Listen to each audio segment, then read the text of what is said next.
Make a move and the bunny gets it. I said, put the bunny back in the box. Why couldn't you put the bunny back in the box?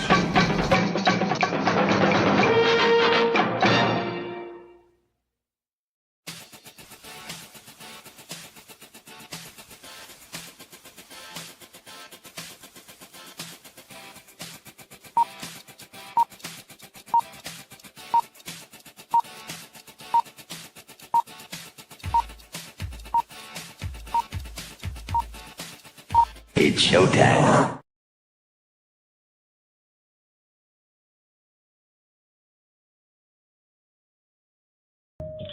Roar. Roar. Colonel Ironsides here.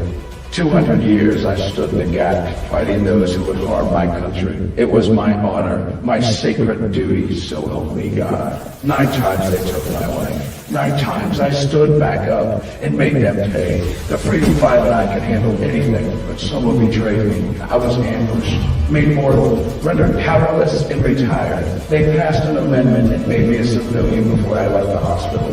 For 50 years I watched my country change. Watch this work while erasing me from history. The day I quit my job, I powered up and discovered they lied about that too. I'll remind them of freedom.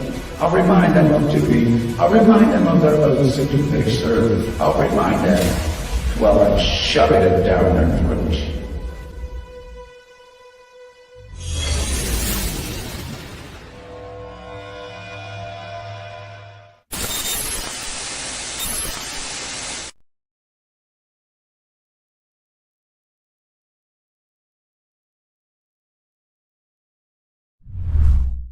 Psychically, I'm very well endowed. I want to know what you're thinking. There are some things you can't hide. I want to know what you're feeling. Tell me what's on your mind.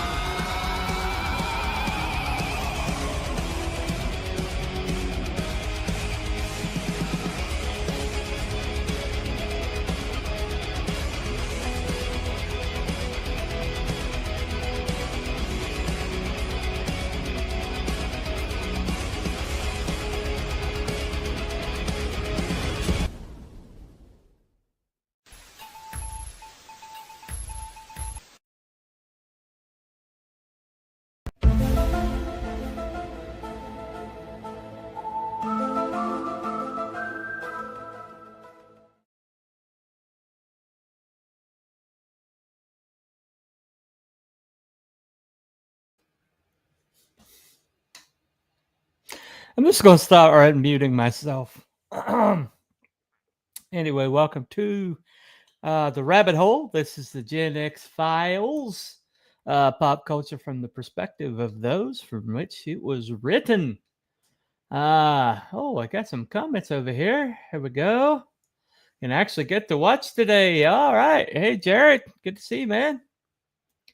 Bro. Let's say what? Bro Matrix. Okay. I'm not sure what language this is. Hey, Adrian. I'm not on the brand account, but you obviously know who this is. Hey, Bunny. Good to see you. Yeah, I know who this is. Okay. All right. Well, good to see you, Adrian. Whatever language that is. Anyway, welcome to the show. Now, I usually have this thing done in hours and like almost days in advance most of the time. But this one, I didn't have anything until like I was middle of work and I was like talking about, I can't remember what I was listening to, but suddenly it just occurred to me, that we don't talk. I was talking about horror authors the other day, but one of my other favorite types of fiction is like postmodern fantasy, or at least postmodern with fantasy elements. And I brought my favorite authors here tonight to talk about basically what happens when you take something as archaic and as fantasy based as a wizard and you bring them into modern age. Okay. Now, I'm not talking about the Jedi.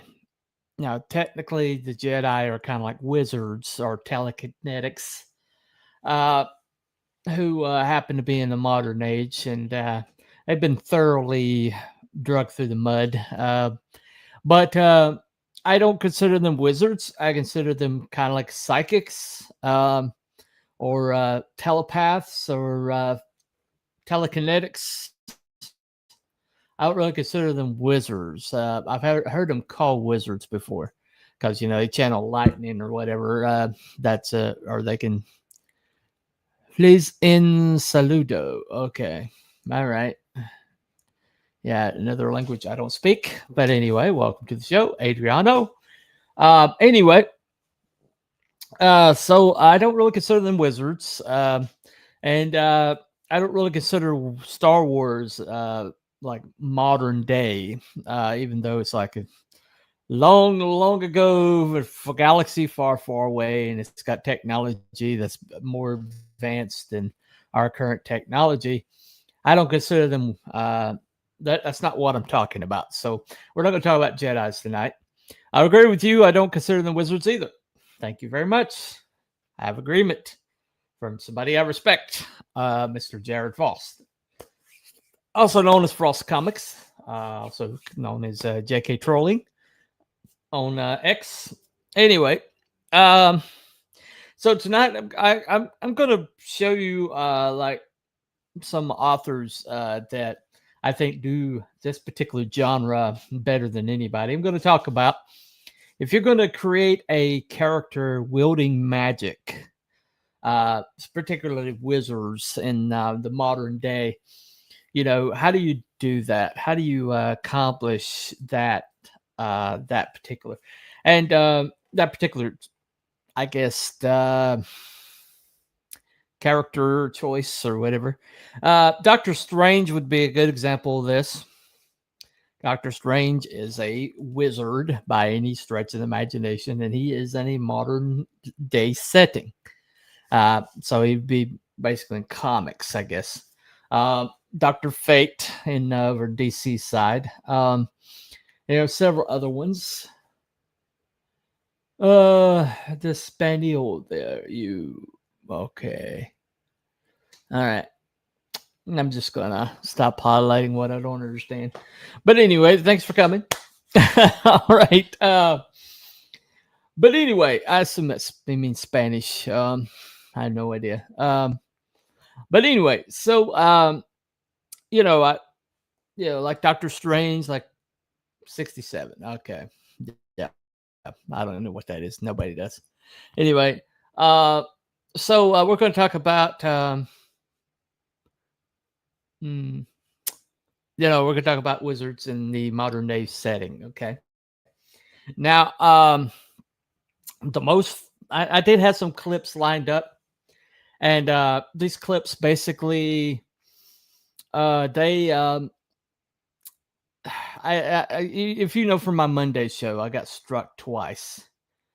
And I was planning on playing some clips tonight, but evidently my download program had a reboot, and I didn't click the option where it downloaded things in MP4, and so when I went to upload them to my my channel tonight, they were in a different format than StreamYards accepts. And so I went to re-download them, but I was at like last minute, had like less than 10 minutes, and I couldn't get them in time. So unfortunately, I won't have clips tonight, which is probably for the good, because let's face it, YouTube these days is not clip friendly in any way, shape, or form. I actually had 2 blocks on my show the other night. It had only like 8 views on YouTube, and but one of them was one of them was ET when I played the thing for ET, and the other one was Superman. Now, both of them, I guess are WB, maybe Amblin. I think Amblin's sub WB.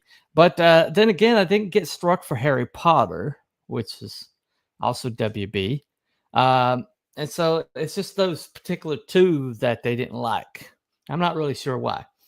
Who knows what the algorithm is these days? But anyway, so if you go back and actually watch the video, if it's not been so suppressed that nobody can see it, you'll see like 2 gaps missing, and that's why. But anyway,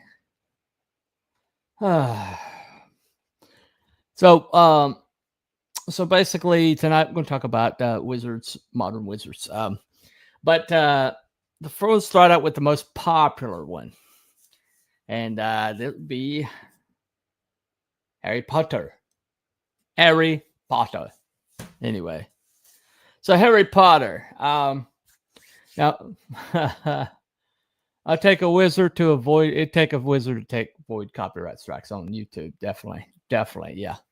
More wizardry than I have. But anyway, so Harry Potter. When we talk about Harry Potter, we are talking about a wizard. You're a wizard, Harry. You know, in a modern day setting. Okay. Now, granted, it's a little bit cheating because the way J.K. kind of got around that was she created this parallel world that are running adjacent to one another. One's a wizarding world and one's the regular Muggle world, and so Harry's not, except for like the very beginnings of the books and the very ends of the books. Most of the time, he spends his time like in the wizarding world or the wizard world. Now, so that's kind of how she gets around, having a lot of interaction. Of course, later on as the books go, when the war in the wizard world starts spilling over into the regular Muggle world, things start happening in the Muggle world, like I think a bridge collapse and something like that. But basically, the way she got around that was she created like a parallel world, and but one thing that she did very well is she kind of established limitations kind of very early on. You got the feeling that some people were more powerful than other people, and that technical expertise mattered. But then at the same time, raw power, raw ability also matters. And she found a way to kind of like make it both a technical thing and also an innate thing. Muggles can't be wizards, and you have the mud bloods, that whole entire thing, mixed breed, Muggle wizard blood. They're pure bloods, wizards, it's kind of like microcosm of British society, of upper crust, well-heeled people as opposed to ordinary citizens. You got the kind of that structure there. But one thing, but she kind of like established that there were some people that were going to be more powerful than others, and that the powerful protect the weak, and that innate ability some trumps like practice and technical skill. Because you had people like Dumbledore, is powerful, has always been powerful from his beginning. And because he's a very, very powerful wizard, he became a very important wizard. But then you have Tom Riddle, who became the bad guy. And Tom Riddle was a very powerful wizard who went to the bad. Okay. And then you have people like Gellert Grindelwald mentioned in. But if you're going to go create a modern wizard one of the most important things to do is to establish hierarchies. Okay. And if you don't establish a hierarchy, then anybody and everybody can be just as powerful as anybody else. And it takes status out. It takes ability out of it, and it makes you get a muddled mess. If everybody's powerful, then nobody is. And so the lesson to learn from the Harry Potter is hierarchy. Establish a hierarchy in your magical world. Okay. Some people are more powerful than other people. And some people will never be more powerful, but through practice can become at least dangerous. And, in Hermione's part, we never kind of established that Hermione is very powerful. We established that she's intelligent, that she's scary because she studies all the time and practices all the time and hones her gift. But she's not necessarily more powerful. And so that is very, if you're going to write magic in your world, make sure that you establish a hierarchy. Okay, that's a very important lesson from Our Lady J.K. Rowling. I would say the first lady of writing magical modern fiction. Now, she's not the last, but she's definitely one of the better ones at it. Now, she basically wrote YA fiction, and because her YA fiction being so successful, it kind of took supernatural YA fiction in a very dark direction. You walk through a modern YA fiction aisle, and you'll feel like you want to take a shower, and it's all like furry kin, mommy porn, basically. All the covers look like romance novels, and it's just in trying to equal JK, fiction went off in a really dark direction when it comes to YA fiction, and very little of it matches her Harry Potter. Really, very little of it. Now, I'm sure there's some people out there that are just as good, but they're just buried right now with all the junk that they've shoved into YA. Young adult. YA means young adult. Hey, Fletcher, good to see you, man. And but so that's the best lesson you can learn from the Harry Potter series. If you're going to write magic into your series or into your book, establish a hierarchy. Isn't it all oriented towards teen girls and 20-something women? Yeah, all of it. All of it. There is no masculinity in YA fiction. There is no masculinity in YA fiction right now. And it's just sad because YA fiction used to have a very strong young man component. Harry Potter being a good example of that. Yes, she was a woman who wrote a male protagonist, but she did it in a way that was accessible to boys. And so you had a whole bunch of boys walking around with a lightning bolt scar on their forehead, and glasses for Halloween, but how that got corrupted, that's a story for a different time. But now, if you're not a girl with a lot of weird sexual proclivities, you're probably not reading YA fiction, modern YA fiction. It's a shame because it's a very important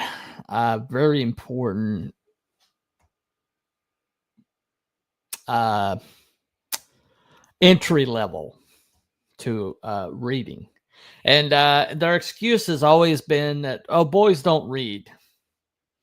I'll have you know that I am a boy.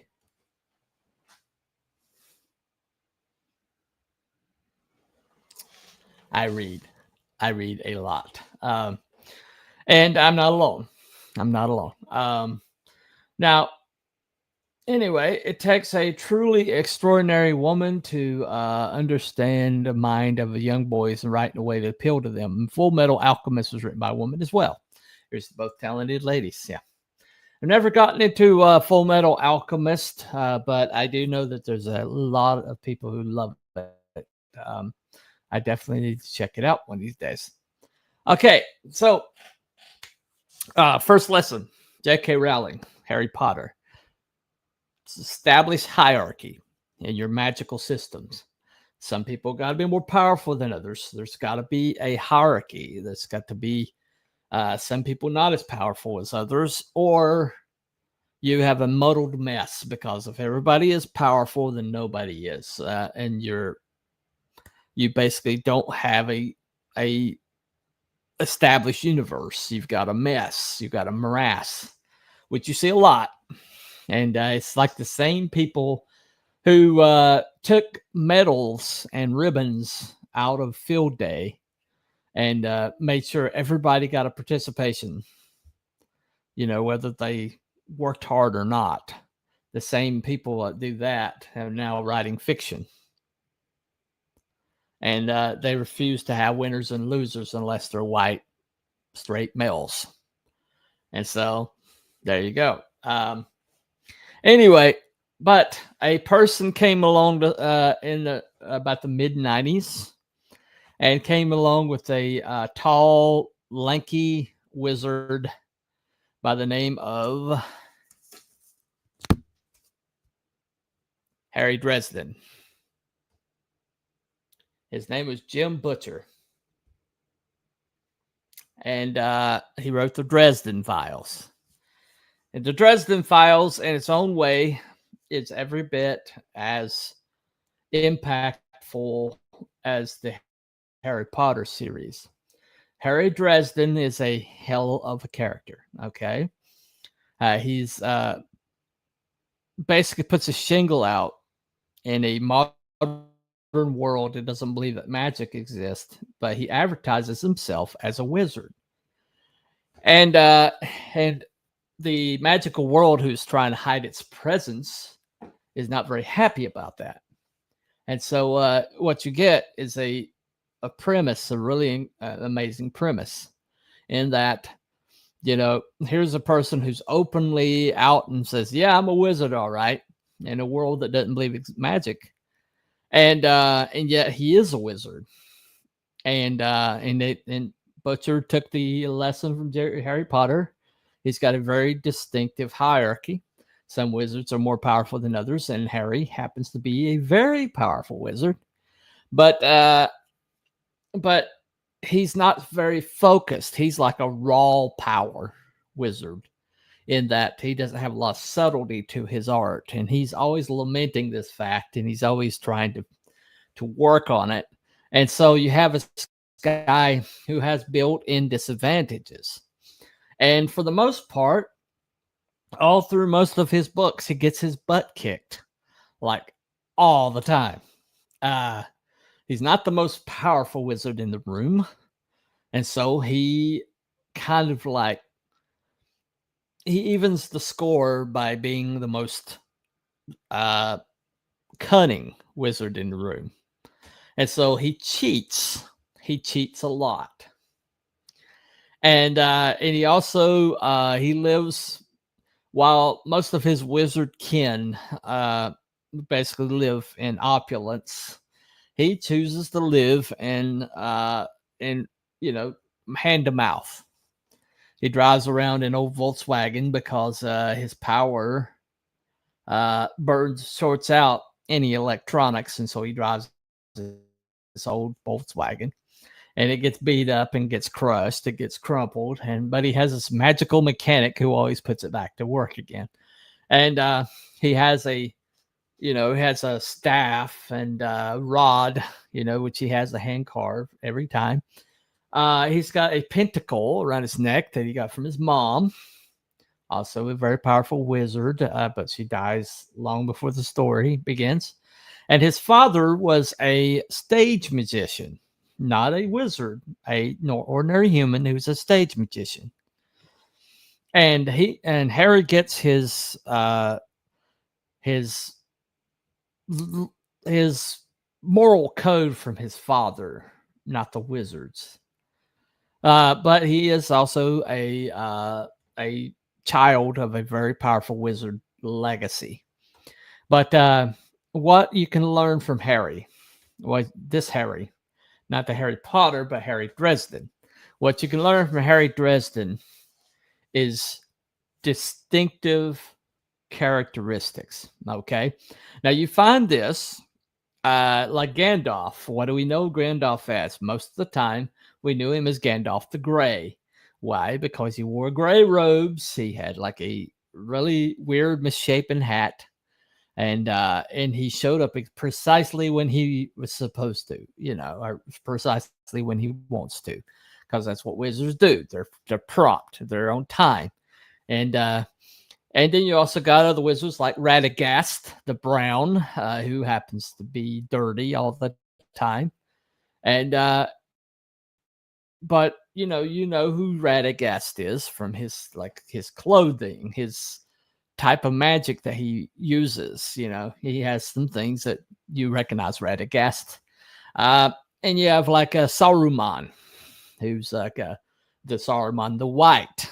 White robes, patrician look, very arrogant. Eventually, when he falls, he starts becoming Saruman with the rainbow-colored robes or whatever. Loses his purity. Dang, if you want your kid to be good at magic, name him Harry. Eh? Yeah, I know. Harry evidently is a very magical name. There you go. At least if you want a very successful book series, name your protagonist Wizard Harry, evidently. But when it comes to Harry Dresden, he's got a very distinctive car that he drives. He has a food dog named Mouse, who's a gigantic dog, a magical dog, like a food dog from Chinese lore. He just happens to pick up his puppy, and it turns out to be a food dog. And he's a character in the series. He also has a gigantic cat, who a big old orange cat, who he's always talking about that might be part panther, but that seems to be rather of a joke. I forgot the name of the cats. I should have looked that up. But he's got a very distinctive world. He lives in this basement apartment in Chicago, and we know what the apartment looks like, and at some point Jim Butcher kind of like burns his whole entire world to the ground, and his book series kind of fell off a cliff, and he lost a lot of people when he did that, and so he had to kind of like reestablish that later on. And so that's a very valuable lesson. Okay. Sometimes the clothes, the dimnices, or the living quarters, or the castle, or whatever, you see this, Dr. Strange has his brownstone. Very distinctive brownstone. We know what the brownstone looks like. It has that very distinctive mirror, that very distinctive window, But his brownstone is part of his thing. And you got the Io Algamato that he wears around his, in his cape. And you've got his other different things that he kind of has. He has a very distinctive uniform. He has the popped up collar, kind of a little 70s, but really cool. But these distinctive things about him. Harry Potter, you knew about the scar, the glasses, and his owl, Hedwig. About his wand, his phoenix feather wand, which turned out to be Fawkes, feather from Fawkes. And you knew these very distinctive things about Harry Potter. And so, kids wanted to dress as Harry Potter, they could. Harry Dresden wears this big old leather overcoat, which he has like got spells kind of like drawn onto it, and so it's basically armor for him. He also has a wrist bracelet, which is also like a shield that he uses several times. He gets burned one time because the shield doesn't deflect heat, and somebody uses a flame thrower on him. But his scars, everything about him, but he's very distinctive time and place. If you want to create a wizard that's distinctive, especially in modern wizard,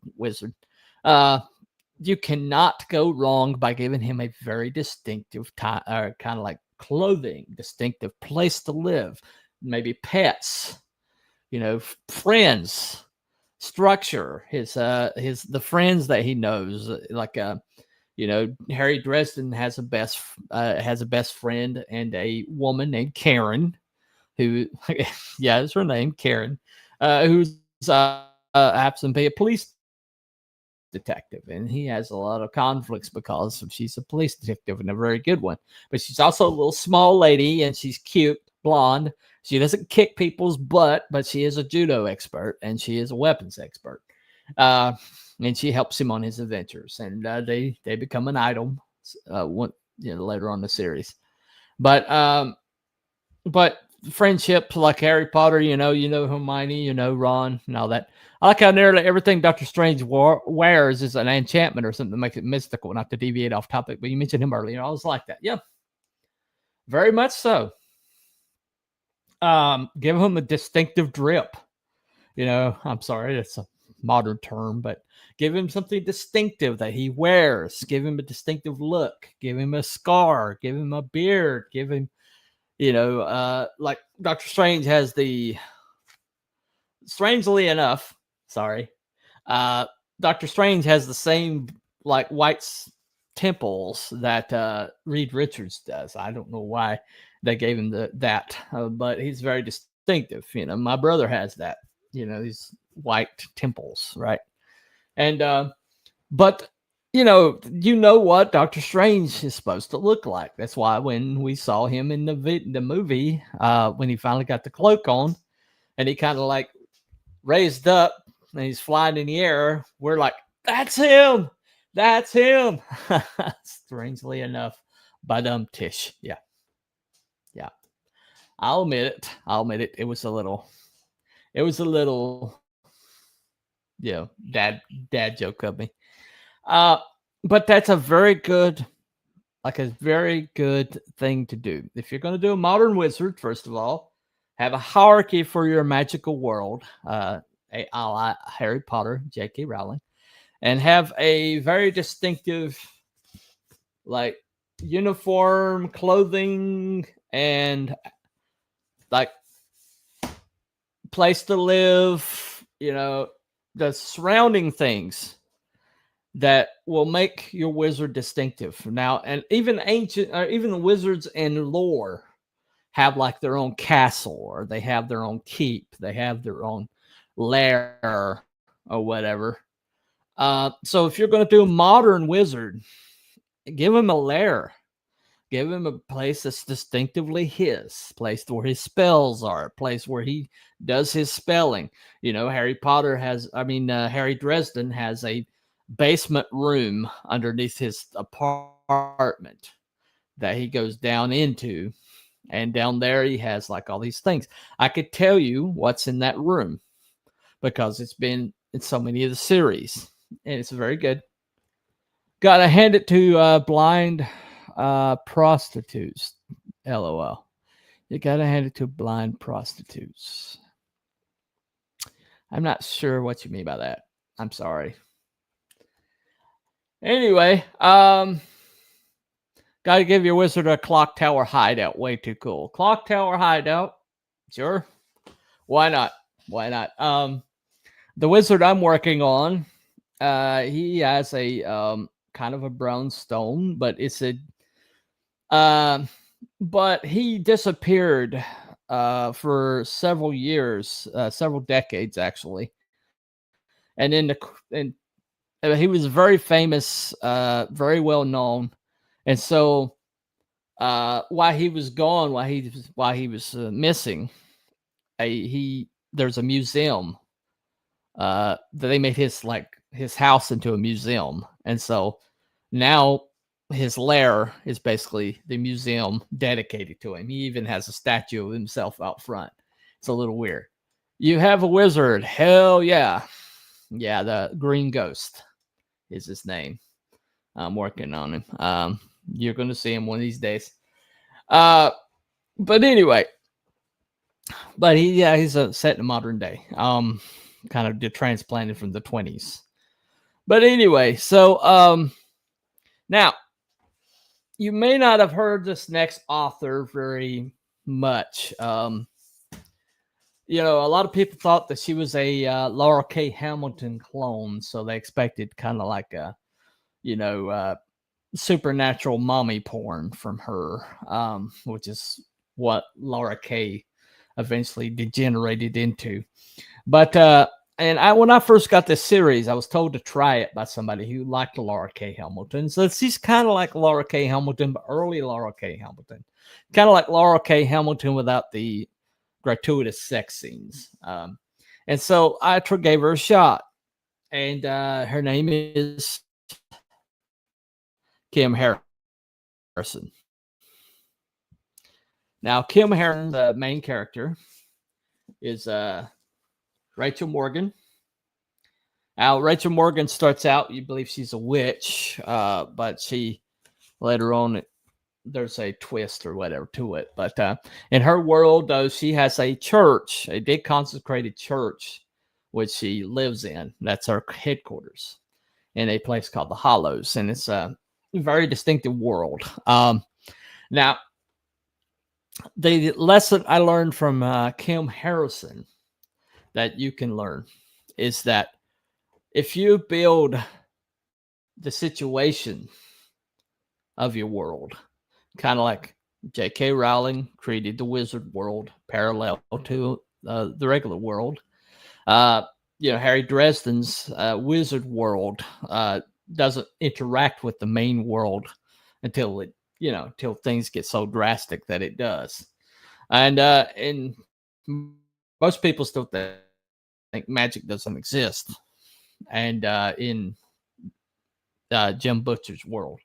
But Kim Harrison, her entire world, there was like this gigantic event, this disease that hit humanity.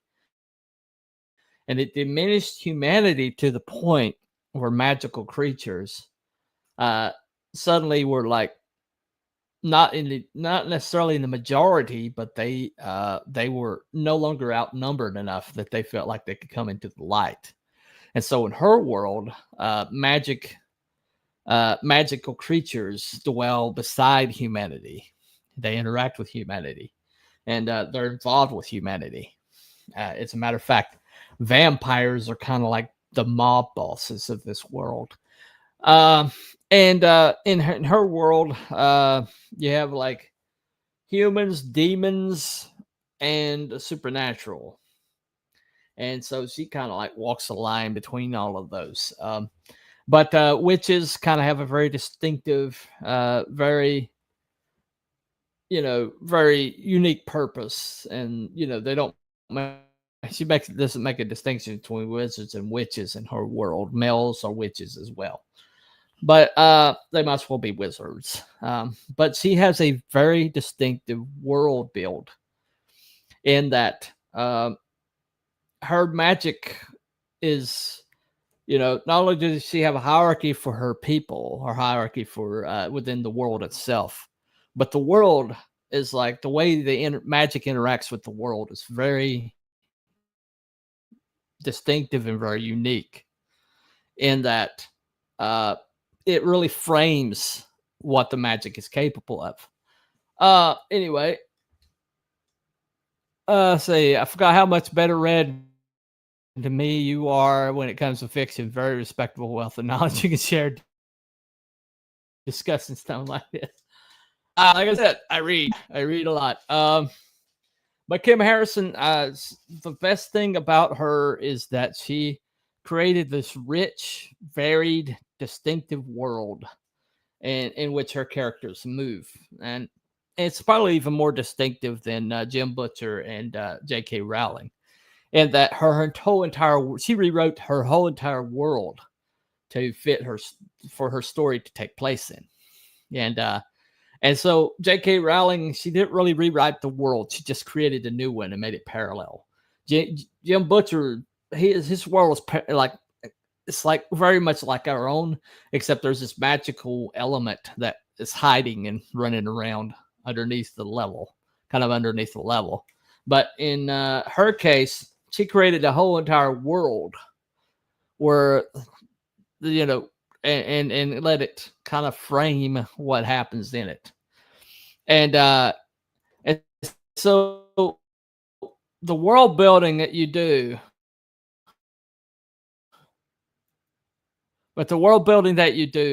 is very important especially if you're going to do something like magic. And when you look at like everybody's trying to emulate Tolkien, but Gandalf had his limits. Gandalf got his butt kicked. Gandalf got killed at the between the first book and the second book. Gandalf lost when he went up against the Balrog. Okay. But something happened that brought him back. But he lost. Okay. So Gandalf had his limitations. Gandalf had, showed his bravery by taking on the Balrog to save everybody. To save the Fellowship, because what the Fellowship was trying to accomplish was more important than his own life. And so he sacrificed himself to hold off the Balrog long enough for them to get loose. And knowing that the Balrog was a elemental and way more powerful than him, but he took it on, and he lost. He lost. The Balrog is immortal, and so he wasn't, but he took it on anyway. So, Harry Potter wasn't the most powerful wizard, but he was the right wizard. As a matter of fact, the point gets made later on that Neville Longbottom also fit the criteria, but because Voldemort chose Harry became the child who lived. He became the important child. But there, towards the end, of course, we find out Neville Longbottom could have been Harry Potter. He's the one that kills the last Horcrux, not Harry Potter. And so, Harry's not really the most powerful wizard. He wasn't even in Dumbledore's class, but Dumbledore sacrificed himself on behalf of Harry. And he also sacrificed himself to put Snape into the Death Eaters.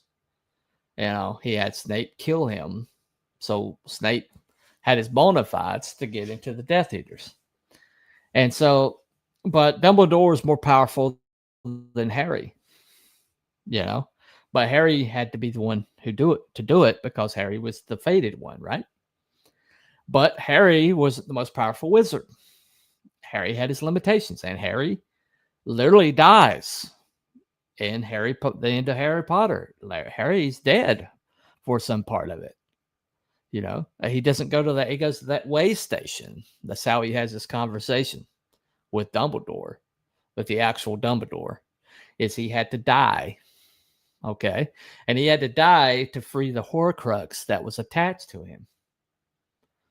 And so, yeah, Harry Potter died. Okay. He lost. And he took Imperius right to the chest. And he died.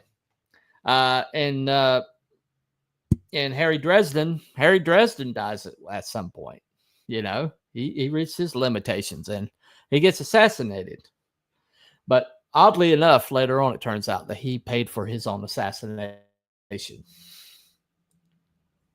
because it had to happen at a certain time and place for him to survive, ultimately survive. So he paid for his own assassination. Which, you know, well, how does that work out? It does. But, you know, and Kim Harrison's Rachel Morgan, she sacrifices herself at some point. But what I'm saying is,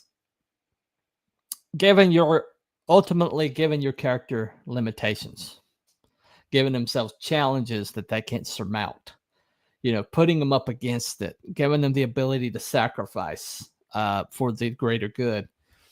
You know, if you have a powerful wizard, and I see this mistake made a lot. You see this in Rey Skywalker, okay, in particular. What does she do? Just picks up a lightsaber and defeats Qui-Gon, or whatever his name is, the emo boy. What is his name? I can't remember. I'm so far out of Star Wars at this point. Anyway, she beats the guy who's supposed to be the Darth Vader of the piece. But in single combat, having just picked up a lightsaber. And then later on in the second movie, she defeats Luke Skywalker in armed combat because she's just that amazing, right? And then the third movie, which I've never seen, proudly, she actually goes head to head with the Emperor and basically takes his best shot and turns it back on him. So, and then people wonder why nobody really gives a crap about Rey. It's because she doesn't need us. She doesn't need us to root for her. Hey, what's up, Kaltenberg? Good to see you, man. But she doesn't need us to root for her. She doesn't need us to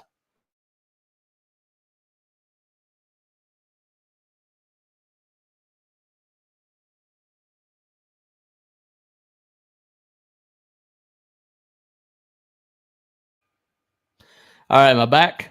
Okay. Make sure I got the right mic. Okay. Anyway, I'm back. But you know, not to say that Jedi are wizards. I already said at the beginning, I'm not gonna call it wizards. But when I talk about a uber powerful character, and you see this a lot with the girl bosses, right? The girl bosses don't need no man, so they basically defeat everybody they come up against. You know, Captain Marvel just needed to realize that she is awesome sauce and that nobody can touch her when she believes in herself. And so, boom, she just blows everybody away. And that's not compelling, and nobody gives a crap. You know, nobody does. And you know, when you have a character who has limitations, when you have a character that maybe has the potential of being powerful, has the ability or the cunning or the sneakiness to succeed, even when they're outmatched, that is the best, most compelling character you can have. You know, establish that magical hierarchy. Because you establish that magical hierarchy where some are more powerful than others, and you've got levels to it, then you can create these compelling stories where your character may not be the most powerful, but may have potential, but is not at the most powerful level, can find a way to succeed. And why is that compelling to people? Because we all feel like we're up against it. We all feel like we're all fighting to succeed. We all feel like we're up against the wall or up against impossible odds. And so when we read about characters, even powerful ones that can use magic, that have to, and when you take these stories, these compelling stories where somebody's more powerful, but still have the same issues as you, it kind of like takes it to another level. And you can tell these stories that are resonant with people. I can't I can't pick up a wand and levitate anybody. I can't Wingardium Leviosa, and raise somebody up. I can't do that. And Harry can, but because Harry's an underdog, because Harry is up against the he who shall not be named. They won't even talk about the guy's name, and he has a hate on for Harry from the time that Harry's a little boy all the way up to book 7, and because of that, Harry is he loses people. He goes up against situations he's way in over his head, and he somehow pulls it out, and he's just compelling, right? Same with Jim Butcher, Harry Dresden. Same with Rachel Morgan.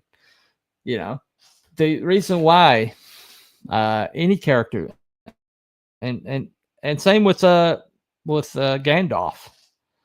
Gandalf's defeat from the Balrog is the only reason why he became Gandalf the White. He took that. They took it away from Saruman, who lost his purity, and gave it to Gandalf, and so Gandalf becomes Gandalf the White. But he could not succeed until after he failed, and so that is the reason why it's so important to establish these limitations, establish this hierarchy, and give your characteristics that are distinctive. Like any wizard, any good wizard's going to have his certain colored robes. Any good wizard's going to have a spell book, his staff, his wand, or whatever, his accoutrement. Any good wizard's going to have these things. And give a distinctive spell, maybe a favorite spell they use over and over again. Pets are always good to include, and the more distinctive characteristics you give your wizard, the more magical they're going to become. Anyway, maybe a levitation spell, but you lift people up with your encouragement because they maybe don't know a levitation spell. Lift people up with encouragement, constructive criticism, and friendship. Well, thank you. The check's in the mail. Anyway. Oh, that's one of the best compliments I've gotten in a while. I'm getting a little verklempt there. But anyway, so if you're going to create a modern day wizard or witch, your preference, but if just take these templates that I showed you, maybe even read some of these books. You cannot go wrong with any of these books. Trust me, they're all good. All of them are good. Most of us read the Harry Dresden series. Get Stormfront today, and you'll thank me later. Or Kim Harrison. Now, Kim Harrison has a very distinctive naming mechanism that she uses for her books. The first one was Dead Witch Walking. The second is The Good, the Bad, the Undead. The third one is Every Which Way But Dead. The fourth one is A Fistful of Charms. Fifth one, For a Few Demons More. The sixth one is The Outlaw Demon Wells.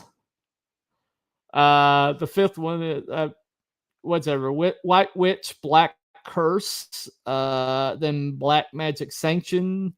Then Pale Demon. And then Bloodwork, which is her graphic novel. But she also has some young adults, Madison Avery series, Once Dead, Twice Shy, Early to Death, Early to Rise. I have not read those, but if she's doing YA, get your kids those as opposed to the furry porn that they're shoveling down right now. In other words, she loves Clint Eastwood movies, and she's kind of like named her series after Clint Eastwood movies. For that reason alone, read this lady. but she writes male characters very well. You know, the thing about female authors, okay, is you can tell a good female writer by the if she writes men the way men are, or she writes men the way that she wished they were. That separates the hacks from the good writers, the female writers. Okay, and I'm not saying that women can't write males, but there's women that can write males very well. But that's the distinction. Check out whether they're writing the men like they wish they were, or how they actually act. And so if you find a female author, that's the dividing line between the good one and the bad one. But anyway, so if you don't shy away from writing magical characters, if you follow these rules that I set out, then you will have a successful magical world, or a magical character, or a magical universe, or magical story. Just pay attention to those rules of thumb. You can't go wrong. And reading after these people here that I showed you tonight is a good step in the right direction. Trust me. They've given me so much enjoyment. I still listen to audiobooks of the whole Dresden Files. It's coming to a conclusion, either this next book or the book after. And so it's not a wins a winner situation. This is going to end at some point. And it's really coming to a really humongous jaw-dropping end to it. So I highly suggest you pick up Jim Butcher's Harry Dresden if you haven't read it, and Kim Harrison's Rachel Morgan series. They're top notch. They really are. Anyway, that's been Cooper for Telepathic Bunny Comics. Thank you all for coming and keeping me company tonight. YouTube is really suppressing the crap out of me. I haven't had a video. Excuse me. I haven't had a video top more than 10 views all week. For whatever reason, I think they got really ticked off at me for showing a lot of John Williams in that show Monday. For whatever reason, I triggered the heck out of their algorithm, and they are suppressing the crap out of me right now. So if you get a chance to check me out on YouTube, help me out a little bit, I would appreciate it. I've got shorts. I've got really good shorts this week. I have 3 good shorts this week. All of them got suppressed into oblivion for whatever reason. So if you don't mind stopping by the channel and checking out those shorts, I would appreciate more views. I think they deserve it. And but that's been Cooper for Telepathic Bunny Comics. One other comment. Thanks for the great show. Maybe the last hour of work here fly by. Made the last hour of work here fly by. Okay. Well, I'm glad to help out, my friend. You drive safe on the way home. Of course, I think you work from home. So, but anyway. All right. But thank you all for coming. And we will see you Saturday night. We're going to do a 70th episode special with Cryptids and Conspiracies. And I'm doing a lot of work to make it a special one. We're going to review all the shows that we did since the last compilation show we did. And so there's a bunch of them, a bunch of shows to go through. And we're going to talk about, our favorite moments, things we learned, things like that. And that's going to be Saturday night, 7:00. We will see you there. It's going to be me and Cruel, and maybe the other 2 if they show up. What's here lately has been definitely not happening. But anyway, we will talk to you later. Follow the White Rabbit. Night, everybody. And